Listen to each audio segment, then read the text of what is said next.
Hello everyone, welcome back to my channel. Today's video is gonna be a tutorial of my previous drawing. This Namra drawing I featured in my previous video. I'm gonna show you my process in color pencil drawing. So, let's get started. If you have been watching in my channel, you will have known I always put underpainting in all of my color pencil drawing. As you can see, I'll put beige all over the area and put a layer of beige in some area.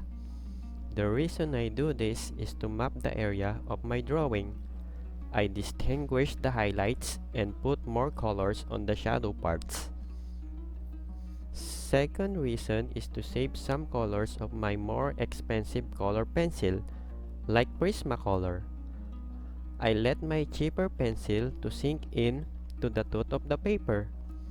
So the paper is smoother and it's ready for a wax-based color pencil, my Prismacolor. So, yeah, it's like saving money. Well, I hope you'll learn something in these tutorials.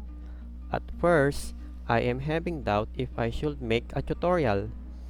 Because first of all, I'm not an art expert.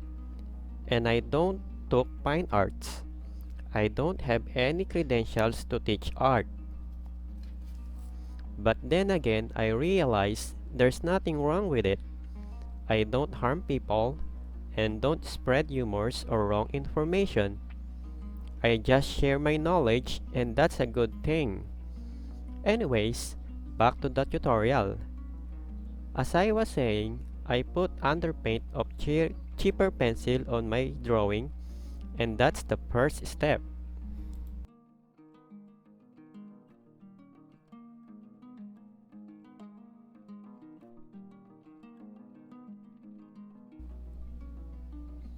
In this part, the underpaint is almost done, and the drawing is taking its form. It is now easier to put more pigment on it.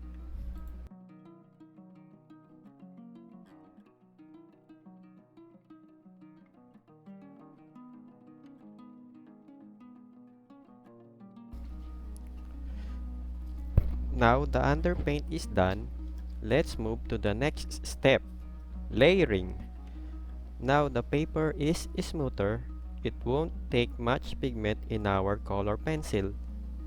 This step is nothing much than putting more colors in the drawing. I use a wax-based color pencil over the underpaint. The color pencil I use is Prismacolor. It's more vibrant and more pigmented. It will give realistic effect in our drawing. In my future videos, I will tackle how to pick colors in underpaint and in layering. So please do look forward to it. I put colors around the eye first.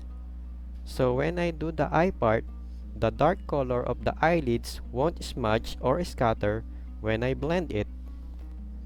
After the eye, I do the shadow part of the nose. I drew the eye first because it's the most expensive part of the face. I keep putting colors and pigment on the drawing to match the tone on my reference.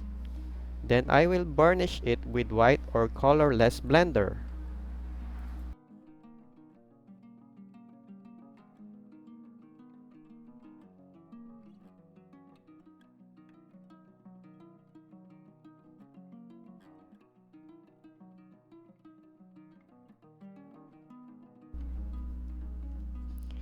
After the eyes and nose, I do the lips. I use Colorpencil in doing the lips. For me, it's cheaper alternative for polychromos. Colorpencil is vibrant and saturated. It has rich colors compared to Prismacolor, so it's perfect for glossy part or rich colors like the lips. I use an electric eraser to lift up some colors in the lips for the highlights.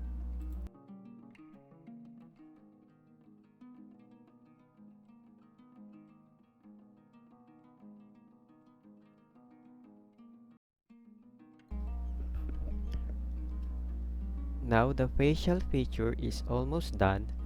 Let's do the rest of the face. In this part, I want to tackle the next step, which is the burnishing.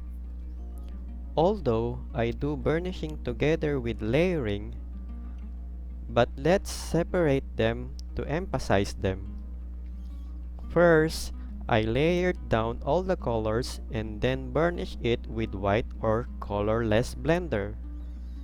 I use colorless blender in smooth areas and I use white to burnish in highlighted areas. To be honest, I'm not really satisfied on how this drawing turned out.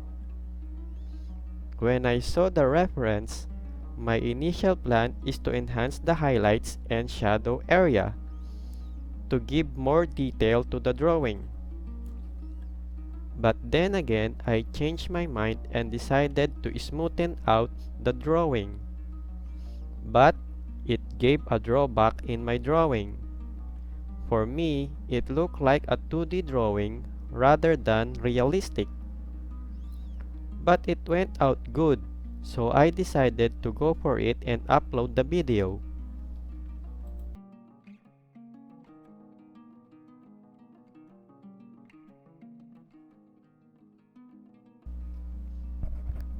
The final step is putting highlights. I use white gel pen to put highlights in intense light, like the light reflecting from the eye.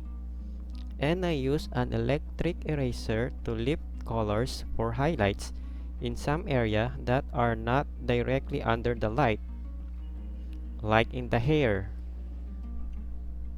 That's all for the tutorial version.